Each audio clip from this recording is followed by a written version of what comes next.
যাই আছোঁ সৎসংগলৈ আমি আসতেছি এখন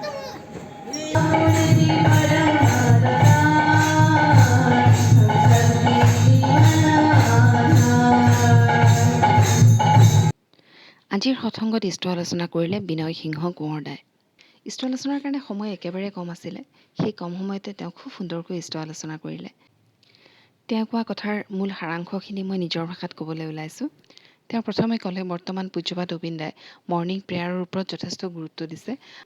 মৰ্ণিং প্ৰেয়াৰটো আমি প্ৰত্যেকেই কৰিবই লাগে, কিন্তু যিহেতু বহুতে নকৰে সেইকাৰণে উপযোজনা কেন্দ্ৰবিলাকত সকলোকে লগ হৈ একেলগে কৰিব দিছে।